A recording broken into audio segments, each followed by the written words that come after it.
Chers Français et chères Françaises, mes chers compatriotes de Corse et des Outre-mer, mes chers amis et collègues souverainistes, le gouvernement de Madame Borne est aux abois. De nombreux ministres sont désormais bunkérisés dans leurs ministères respectifs, dont certains ont été tagués.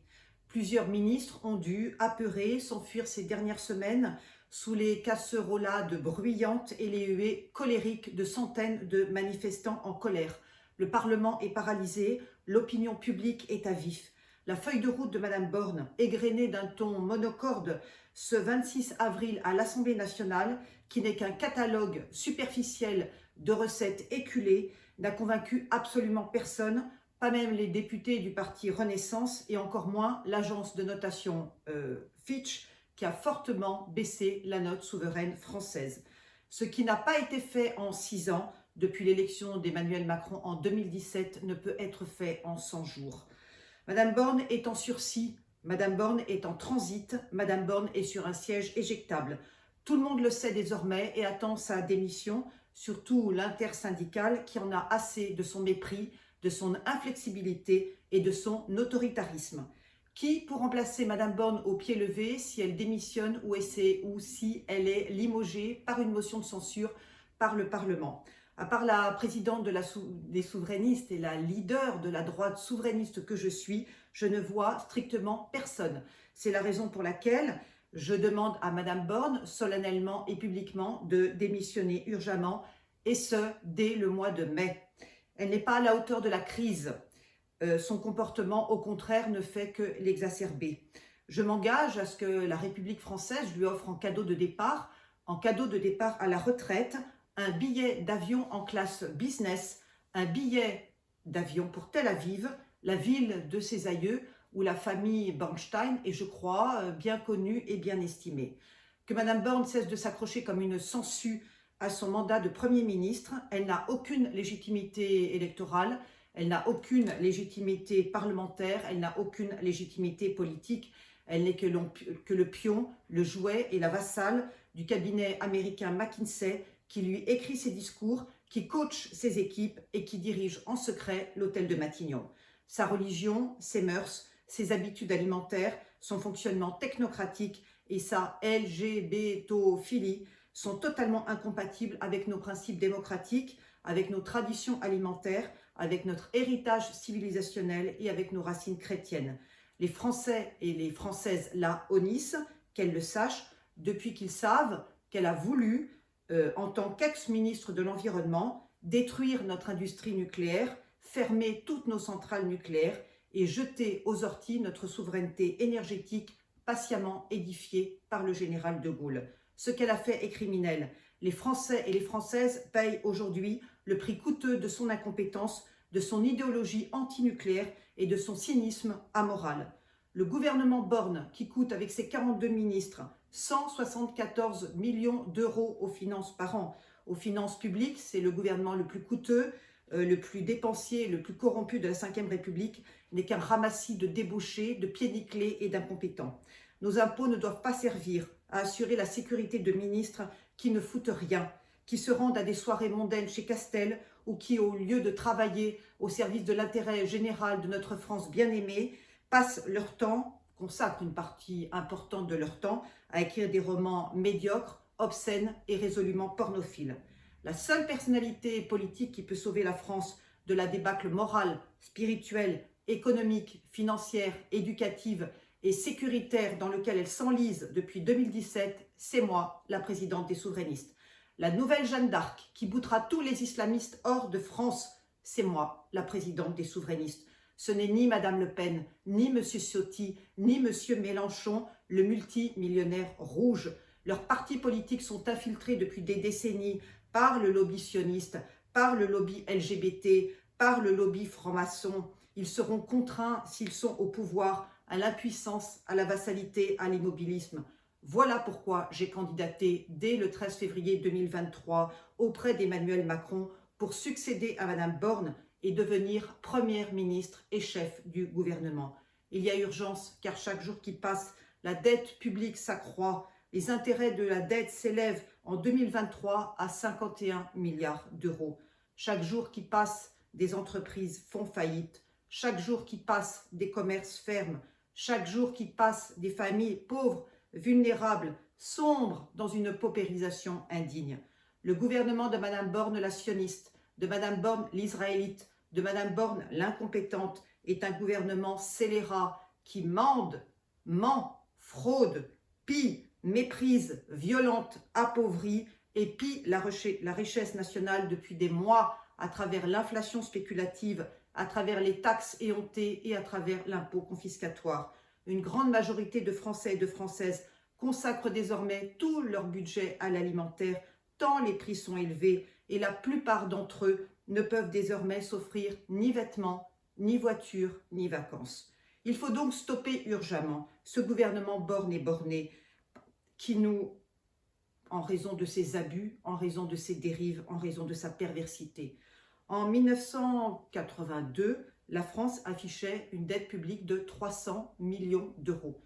En 2023, cette dette publique est de 3 000 milliards d'euros. Bravo les Mozarts de la finance. La seule solution pour mettre fin à la déliquescence morale, spirituelle, financière, économique, éducative et sécuritaire de la France réside dans mon urgente nomination à Matignon. C'est la seule et unique alternative au progressisme mortifère qui nous gouverne depuis 2017. La seule alternative politique pour stopper l'invasion migratoire, l'inflation spéculative, le trafic des stupéfiants, la désinstruction nationale, l'islamisation de nos banlieues et de nos villages, le développement anarchique des éoliennes, les faillites d'entreprises, la déchristianisation de notre jeunesse, la paupérisation des plus pauvres, et ramener l'autorité de l'État, la paix sociale, la prospérité des Français et le crédit international de la France qui est fortement entamé. L'image du président Macron, contraint de serrer la main de joueurs devant la porte des vestiaires et non sur la pelouse du Stade de France, ce samedi 29 avril 2023, lors de la finale de la Coupe de France de football, parce qu'il craignait à juste titre que les 80 000 supporters hurlent d'une seule voix « Macron démission », a fait le tour du monde. Les télévisions du monde entier ont relayé notre humiliation nationale. La presse étrangère s'en est fait l'écho. Emmanuel Macron a été internationalement humilié, mais le pire, c'est que toute la France, devant le monde entier, a été humiliée. Ceci ne peut plus durer. Je tiens à le redire publiquement et solennellement. Je vise uniquement un mandat de Premier ministre et de chef du gouvernement. Je vise uniquement Matignon et non pas l'Élysée. Je veux d'abord montrer et démontrer aux Français et aux Françaises la pertinence, l'efficacité et l'éthique du programme politique des souverainistes que j'ai l'honneur et la joie de présider. Mais il est bien évident qu'en tant que présidente des souverainistes et candidate naturelle de la droite souverainiste, je serai, en 2027, si Dieu le veut, si le peuple français le veut, candidate à la succession d'Emmanuel Macron. J'en ai l'envie, j'en ai l'ambition, j'en ai la détermination, j'en ai surtout la compétence. Mais je suis prête à attendre encore 4 ans, car je demeure fidèle à ma devise qui est que patience et longueur de temps font plus que force ni que rage, pour citer le bel adage du moraliste Jean de La Fontaine. Je l'ai d'ailleurs dit et redit au président Macron. Vous avez tout à gagner avec moi en tant que présidente des souverainistes et fervente catholique si vous me nommez première ministre et chef du gouvernement. Votre sécurité sera pleinement assurée. La France sera efficacement gouvernée. Notre dette publique sera assainie.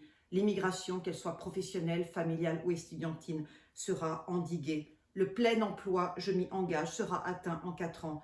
La réindustrialisation de nos territoires sera confortée. La souveraineté alimentaire et agricole sera pleinement actée.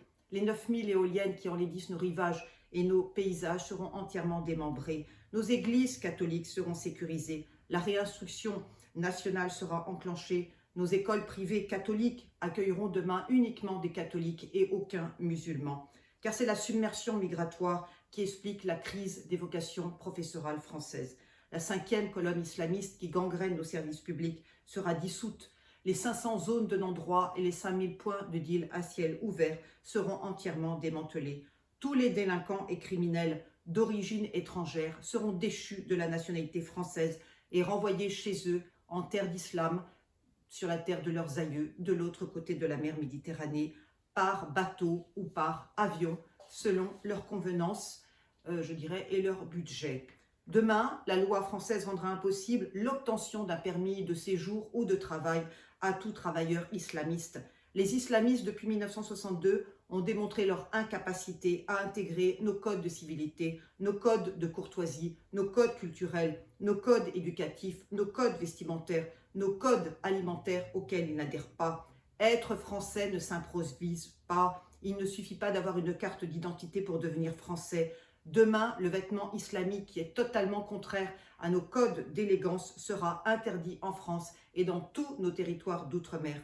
Qu'attendez-vous, Monsieur le Président de la République, pour entériner la démission du gouvernement Borne qui mène la France dans le chaudron du déclin, dans le chaudron du chaos, dans le chaudron du désordre? Qu'attendez-vous pour me nommer Première ministre et chef du gouvernement? Entre Borne la sioniste et Agnès la catholique, il n'y a pas photo, d'autant que je me suis engagée publiquement et solennellement à fonder un gouvernement d'union nationale et paritaire formé de 30 ministres au sein duquel seront représentées toutes les sensibilités politiques de gauche, du centre et de la droite.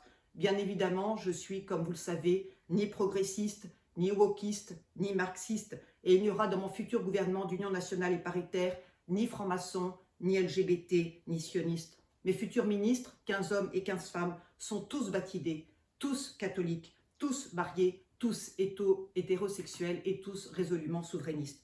Je vous propose ainsi, Monsieur le Président de la République, une cohabitation respectueuse comme en 1986, car votre macronisme mène la France au chaos, au désordre, à la colère, à la crise sociale et quasiment à la guerre civile. Vous garderez, durant les 4 ans à venir, la jouissance du palais de l'Élysée, la jouissance de la lanterne à Versailles, la jouissance du fort de Brégançon en tant que résidence d'été. Qu'espérer de mieux pour vous et votre famille?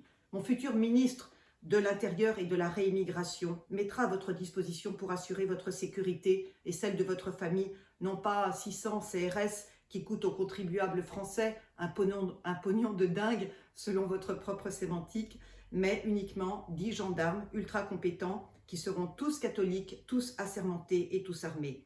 Il faudra bien sûr réduire pendant plusieurs mois vos déplacements intempestifs afin de calmer la fureur populaire, car il faut que vous sachiez, Monsieur le Président de la République, que selon les derniers sondages, 2 Français sur 3 vous détestent. Ce n'est même plus du désamour, c'est une détestation assumée, résolue et totalement décomplexée. Il faut donc cesser au plus vite votre bougisme stérile et demeurer soit au palais de l'Élysée, soit à la lanterne, soit à Brégançon, et me laisser gouverner sereinement, efficacement, courageusement, avec l'appui de mon beau gouvernement souverainiste et chrétien, afin de ramener au plus vite la paix sociale, l'autorité de l'État et la prospérité des Français et des Françaises. Si vous m'appelez, je viendrai à vous, sereine, déterminée et résolue, avec en main la liste de mes 30 ministres, dont l'un sera issu des 13 syndicats qui forment l'intersyndical, à qui je confierai le ministère des Solidarités et du Handicap,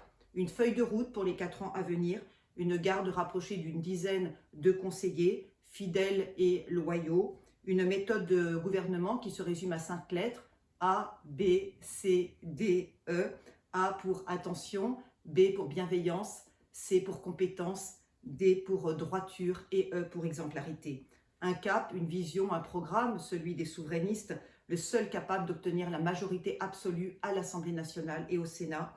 Un projet de révision constitutionnelle, la mère des réformes, qui a pour but d'abolir la République judéo-maçonnique qui gouverne la France depuis 2017 au profit d'un nouveau régime politique, celui de la démocratie chrétienne, qui a désormais le vent en poupe dans de nombreux pays européens, et je m'en réjouis. Il suffit pour cela tout simplement de remplacer le mot « République » dont nous n'avons pas besoin par le mot « France » dans la Constitution initiale de 1958, puis d'amender les quelques articles litigieux qui mettent en péril notre souveraineté nationale, et enfin d'ajouter des articles majeurs pour adapter la Constitution gaulliste qui a 65 ans en 2023 aux nouveaux défis de la société contemporaine. Je viens aussi avec une liste de 3 lois à abroger d'urgence. La loi abolissant le droit du sol au profit du droit du sang, la loi sur la réforme des retraites qui sera immédiatement abrogée, la loi Taubira sur le mariage homosexuel qui, en légalisant l'homoparentalité, a causé énormément de chagrin, énormément de malheur, énormément d'inégalités, en inventant une filiation mensongère et en privant des milliers d'enfants d'un père ou d'une mère biologique. Une liste de 3 lois à faire voter en urgence par le Parlement. une loi anti-inflation concernant 120 produits alimentaires et hygiéniques de première nécessité dont le prix sera inférieur ou égal à 2 euros. Une loi sur la méritocratie scolaire visant à redonner aux collèges, lycées, universités et grandes écoles la liberté de recruter leurs professeurs et de former nos futures élites à travers des classes d'excellence dédiées au haut potentiel. Le CNU, qui a pour objectif de militariser nos adolescents, sera immédiatement interdit. Une loi, enfin, anti-émigration pour stopper durant les 4 ans à venir toute émigration, et en particulier l'immigration africaine, l'immigration maghrébine, l'immigration islamique, qui sont rejetées majoritairement par le peuple français. Les touristes occidentaux, russes, et les pèlerins chrétiens qui veulent se recueillir à Paris ou à Lourdes demeureront bien sûr les bienvenus en France. Mais il n'y aura durant les 4 ans à venir, si je suis nommée Première ministre et chef du gouvernement, ni naturalisation ni émigration. La préférence nationale s'appliquera demain si je suis nommée Première ministre et chef du gouvernement sur l'ensemble des revenus sociaux, sur l'ensemble des aides sociales, sur l'ensemble des logements sociaux, sur l'accès à la sécurité sociale, sur les allocations chômage et sur les pensions de retraite. Le RSA, qui coûte 11 milliards d'euros par an aux finances publiques, sera réservé uniquement aux Français et aux Françaises. Une politique de réimmigration massive des islamistes sera enclenchée dès ma nomination. 1 million d'entre eux, les plus radicaux, seront déchus de la nationalité française et devront retourner chez eux dans les 72 heures par avion ou par bateau. Cette décision courageuse aura pour conséquence une économie annuelle de 100 milliards d'euros par an pour les finances publiques et pour les contribuables français qui verront leurs impôts dès l'année prochaine fortement baisser. Je veux faire de la France, comme je m'y suis engagée publiquement et solennellement, un paradis fiscal et inciter les 3 millions d'expatriés fiscaux à rentrer en France, car je leur ai promis une totale amnistie fiscale sous réserve qu'ils versent en échange de cette amnistie une généreuse contribution à notre Fondation nationale de restauration patrimoniale. Les 480 impôts et taxes seront abolis afin de redonner un large pouvoir d'achat aux Français et aux Françaises. Le Code général des impôts et ses 3852 pages, oui, vous n'avez pas rêvé, 3852 pages, sera abrogé puisque je garderai seulement 2 impôts, l'impôt sur les revenus et l'impôt sur les sociétés uniquement. Seuls seront maintenus sur l'ensemble des salaires privés et publics la CSG et la CRDS pour financer nos prestations sociales. Toutes les autres charges sociales et patronales sur les salaires seront immédiatement supprimées. La TVA passera de 20 à 5% sur l'ensemble des produits et des services. L'actionnariat salarié, tant réclamé par les syndicats patronaux ou de salariés, sera encouragé. La taxe d'habitation au demeurant modeste, qui sera dédiée au financement des collectivités territoriales, à savoir les communes, les départements et les régions, et uniquement elles, sera réactualisée. Elle est l'unique moyen de connaître le nombre d'habitants au sein de chaque commune et d'empêcher à la fois les squats et les migrations clandestines. Les masques faciaux et les vaccins à base d'ARN messager seront strictement interdits en France. Enfin, pour stopper l'artificialisation massive des sols, la construction d'immeubles neufs sera soumise à un moratoire temporaire, car il faut rappeler qu'il y a en France 1 million de logements vacants et 1 million de bureaux vacants qui devront être urgemment soit rénovés, soit réhabilités, soit loués, soit vendus. Il ne tient donc qu'à vous, Monsieur le Président de la République, puisque je viens de vous, présenter les grandes lignes de mon programme politique, de sortir de votre déni, de rompre définitivement avec le lobby judéo-maçonnique à qui vous avez confié depuis 2017 les postes et les pouvoirs les plus importants de la Ve République.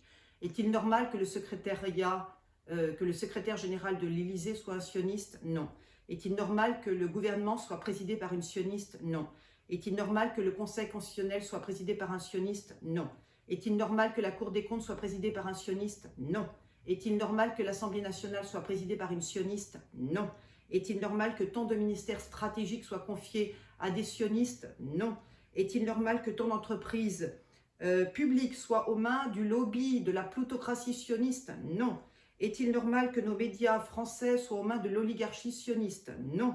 Est-il normal que l'Ukraine chrétienne, et c'est un grand malheur pour elle, soit présidée par un président sioniste? Non, absolument non. La France, par votre désinvolture, est donc sous occupation étrangère depuis 2017. La France, par votre désinvolture, est dirigée par le lobby sioniste depuis 2017 et ceci doit cesser. Depuis 2000 ans, depuis l'arrivée de Marie-Madeleine, l'apôtre des apôtres, à la Sainte-Baume, près de Marseille, ma très chère ville natale que je salue, eh bien, la France est blanche et chrétienne et ceci doit demeurer.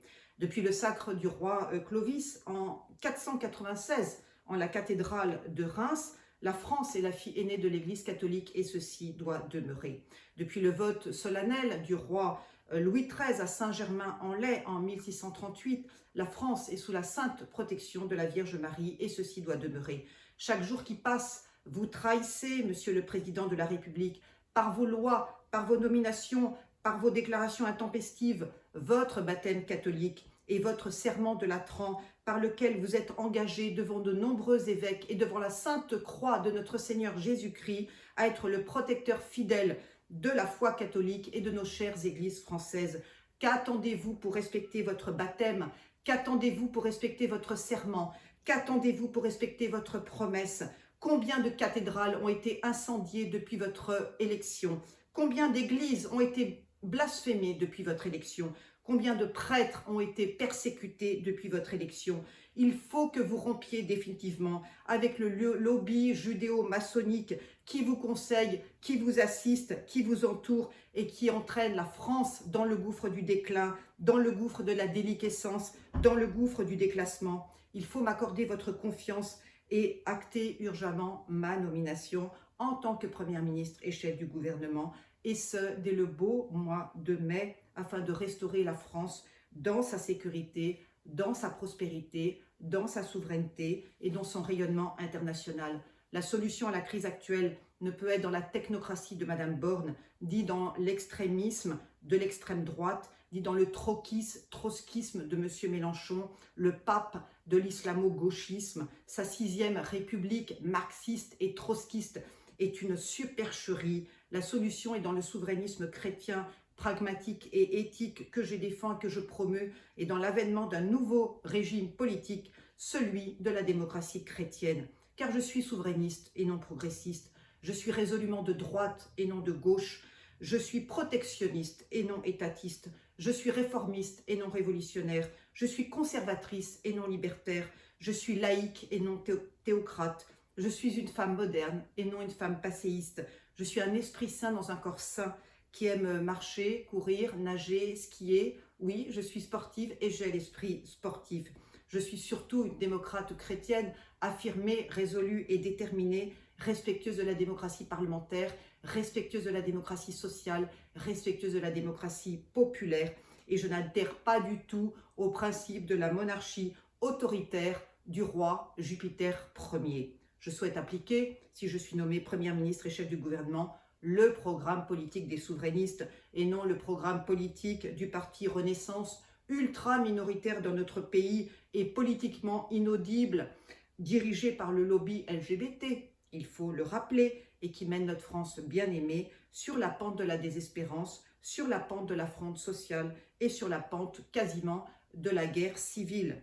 Moi seule, je le redis, en tant que présidente des souverainistes, peut ramener la paix sociale, l'autorité de l'État, le plein emploi, l'arrêt de l'immigration, la méritocratie scolaire, la réduction de la délinquance, la restauration des services publics, le respect de nos églises catholiques, la préservation de notre biodiversité et l'apaisement du pays. Il est donc irréaliste et irresponsable, Monsieur le Président de la République, d'attendre 100 jours et de laisser un sursis inutile à Madame Borne, qui doit partir à Tel Aviv, car tel est son destin. C'est maintenant en mai qu'il faut me nommer, car les défis sont trop nombreux et les violences urbaines ne cessent de s'accroître. Nous avons pu le constater lors de la fête du travail ce 1er mai, où les forces de l'ordre ne sont plus du tout respectées. La faute à Darmanin, bien évidemment. Nous avons pu le constater en Polynésie, où les indépendantistes viennent de remporter les élections territoriales. La faute aussi à M. Darmanin, ministre des Outre-mer, et qui ne s'en occupe pas.